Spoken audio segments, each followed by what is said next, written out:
السلام علیکم ناظرین کرام، آپ سب کو وژڈم آف حافظ صاد میں خوش آمدید۔ سامعین کرام، موت برحق ہے جس کا انکار کوئی نہیں کر سکتا ہے، کیونکہ اللہ تعالیٰ کا ارشاد ہے کل نفس ذائقۃ الموت، کہ ہر جاندار شے نے موت کا ذائقہ چکھنا ہے، اور یہ بھی فرمایا ہے کہ مرنے کے بعد بروز قیامت دوبارہ اٹھائے جائیں گے اور اپنے اعمال کا حساب دینا ہوگا۔ لیکن کچھ ایسے بے دین لوگ ہیں جو کہتے ہیں کہ مرنے کے بعد کوئی زندہ نہیں ہوگا۔ تاریخ میں ایسے واقعات ہیں جو ان لوگوں کے لیے ثبوت ہے جو کہتے ہیں کہ مرنے کے بعد کی زندگی محض ایک اتفاق ہے۔ ویڈیو میں آگے بڑھنے سے پہلے میرے چینل وژڈم آف حافظ صاد کو سبسکرائب کریں تاکہ ایسے نئے آنے والے دلچسپ واقعات بر وقت آپ تک پہنچ سکے۔ چلیں آج کی ویڈیو شروع کرتے ہیں۔ یہ حضرت حزقیل علیہ السلام کی قوم کا واقعہ ہے۔ سامعین کرام، یہ دلچسپ واقعہ سنانے سے پہلے میں آپ کو حضرت حزقیل علیہ السلام کے بارے میں بتاؤں گا کہ یہ کون تھے۔ حضرت حزقیل علیہ السلام اللہ کے نبی تھے۔ یہ حضرت موسیٰ علیہ السلام کے تیسرے خلیفہ ہیں جو منصب نبوت پر فائز کیے گئے۔ حضرت موسیٰ علیہ السلام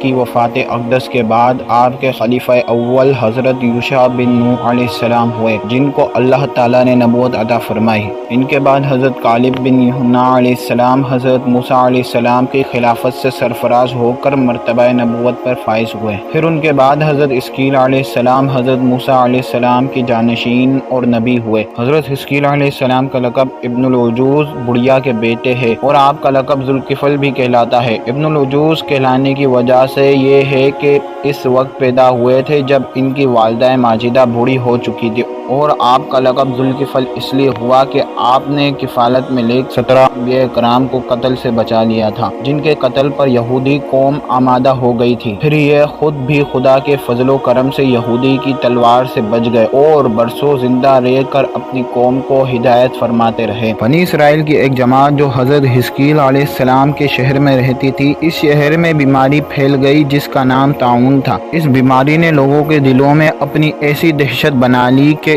ان لوگوں پر موت کا خوف سوار ہو گیا۔ اب یہ لوگ سوچتے تھے کہ ہم اگر اس شہر میں رہے تو ہمیں موت آ جائیں گی، موت سے بچنے کے لیے جنگل میں چلے جائیں گے تو ہمیں موت نہ آئیں گی۔ چنانچہ 70,000 لوگ شہر چھوڑ کر جنگل میں چلے گئے۔ اب یہ لوگ سوچ رہے تھے کہ ہمیں موت نہیں آئیں گی۔ اللہ تعالیٰ کو ان لوگوں کی یہ حرکت بہت زیادہ ناپسندیدہ ہوئی، چنانچہ اللہ تعالیٰ نے ایک عذاب کے فرشتے کو اس جنگل میں بھیج دیا، جس نے پہاڑ کی آڑ میں چھپ کر اور چیخ مار کر بلند آواز سے یہ کہا کہ موتو، یعنی تم سب مر جاؤ۔ اور اس مہیب اور بھیانک چیخ کو سن کر بغیر کسی بیماری کے اچانک یہ سب مر گئے، جن کی تعداد 70,000 تھی۔ ان لوگوں کی لاشیں کھلے میدان میں بغیر کفن 8 دن تک پڑی سڑی لگی، بے انتہا تعفن سے پورے جنگل بلکہ اس کے اطراف بدبو پیدا ہو گئی۔ کچھ لوگوں نے ان کی لاشوں پر رحم کھا کر چاروں طرف سے دیوار اٹھا دی تاکہ یہ لاشیں درندوں سے محفوظ رہے۔ کچھ دنوں کے بعد حضرت حزقیل علیہ السلام کا اس جنگل میں ان لاشوں کے پاس سے گزر ہوا تو اپنی قوم کے 70,000 انسانوں کو بغیر کفن لاشوں کی فراوانی دیکھ کر رنج و غم سے ان کا دل بھر آیا۔ اب دیدہ ہو گئے، اللہ تعالیٰ کے بارگاہ میں دکھ بھرے دل سے گر گرا کر دعا مانگنے لگے کہ یا اللہ، یہ میری قوم کے افراد تھے جو اپنی نادانی سے یہ غلطی کر بیٹھے کہ موت کے ڈر سے شہر چھوڑ کر جنگل میں آ گئے۔ یہ سب میرے شہر کے باشندے ہیں، ان لوگوں سے مجھے انس حاصل تھا اور یہ لوگ میرے دکھ سکھ میں شریک رہتے تھے۔ افسوس کہ میری قوم ہلاک ہو گئی اور میں بالکل اکیلا رہ گیا۔ اے میرے رب، یہ وہ قوم تھی جو تیری حمد کرتی تھی اور تیری توحید کا اعلان کرتی تھی۔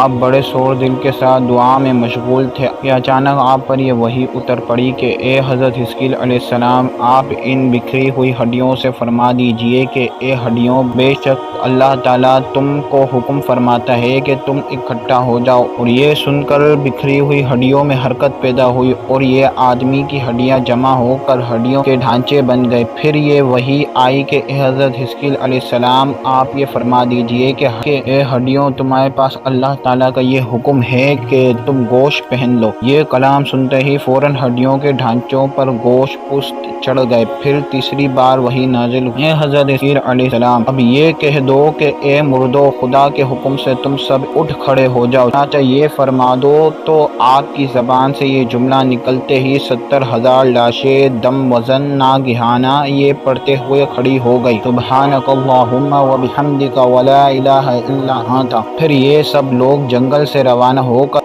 اپنے شہر میں آ کر دوبارہ آباد ہو گئے اور اپنی عمروں کی مدت بھر زندہ رہے، لیکن ان لوگوں پر اس موت کا اتنا نشان باقی رہ گیا کہ ان کے اوران کی اولاد کے جسموں سے سڑی ہوئی لاش کی بدبو برابر آتی رہی، اور یہ لوگ جو کپڑا بھی پہنتے تھے وہ کفن کی صورت میں ہو جاتا تھا، اور قبر میں جس طرح کفن میلا ہو جاتا ایسا ہی میلا پن ان کے کپڑوں پر نمودار ہو جاتا تھا۔ چنانچہ یہ اثرات آج تک ان یہودیوں میں پائے جاتے ہیں جو ان لوگوں کی نسل سے باقی رہ گئے ہیں۔ یہ عجیب و غریب واقعہ قرآن مجید کی سورہ بقرہ میں خداوند قدوس نے اس طرح بیان فرمایا ہے کہ أَلَمْ تَرَ إِلَى الَّذِينَ خَرَجُوا مِنْ دِيَارِهِمْ وَهُمْ أُلُوفٌ حَذَرَ الْمَوْتِ فَقَالَ لَهُمُ اللَّهُ مُوتُوا ثُمَّ أَحْيَاهُمْ إِنَّ اللَّهَ لَذُو فَضْلٍ عَلَى النَّاسِ وَلَكِنَّ أَكْثَرَ النَّاسِ لَا يَشْكُرُونَ۔ اے محبوب، کیا آپ نے ان لوگوں کو نہیں دیکھا جو اپنے گھروں سے ہزاروں کی تعداد میں موت کے در سے نکل بھاگے تھے، تو اللہ تعالیٰ نے ان سے فرما دیا کہ تم سب مر جاؤ، پھر اللہ تعالیٰ نے انہیں زندہ فرما دیا۔ بے شک اللہ تعالیٰ لوگوں پر فضل کرنے والا ہے، مگر اکثر لوگ ناشکرے ہیں۔ آدمی موت کے ڈر سے بھاگ کر اپنی جان نہیں بچا سکتا، لہذا موت سے بھاگنا بالکل ہی بیکار ہے۔ اللہ تعالیٰ نے جو موت مقرر فرما دی ہے وہ اپنے وقت پر ضرور آئے گی، نہ ایک سیکنڈ اپنے وقت سے پہلے آ سکتی ہے، نہ ایک سیکنڈ بعد آئے گی۔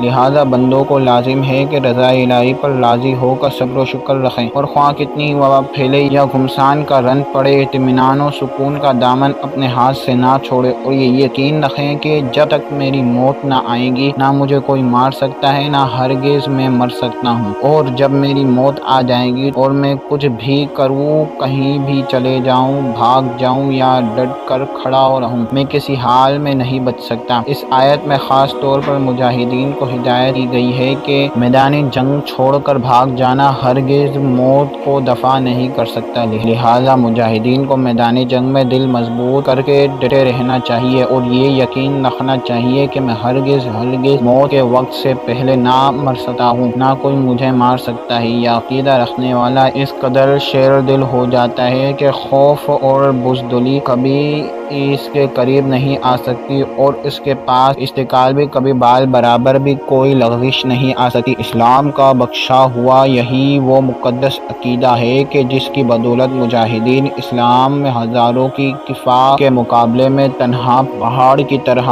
جم کر جنگ کرتے تھے، یہاں تک کہ فتح مبین ان قدموں کا بوسہ لیتی تھی، اور وہ ہر جنگ میں مظفر و منصور ہو کر اجر عظیم اور مال غنیمت کی دولتوں سے مالا مال ہو کر اپنے گھروں میں اس حال میں واپس آتے تھے کہ ان کے جسموں پر زخموں کی کوئی خراش بھی نہیں ہوا کرتی تھی، اور وہ کفار کے دل و بادل شکروں کا صفایا کر دیتے۔ ناظرین کرام، یہ واقعہ اس بات پر ثبوت دیتا ہے کہ مرنے کے بعد لوگ کیسے اٹھائے جائیں گے اور اپنے اعمال کا حساب و کتاب دیں گے۔ یہ ویڈیو زیادہ سے زیادہ شیئر کرے تاکہ ان لوگوں تک بھی یہ ویڈیو پہنچے جو اس بات کا انکار کرتے ہیں کہ مرنے کے بعد کوئی زندگی نہیں ہے۔ آپ سب کو ویڈیو کیسے لگی کمنٹ سیکشن میں لازمی بتائیے گا۔ اللہ حافظ۔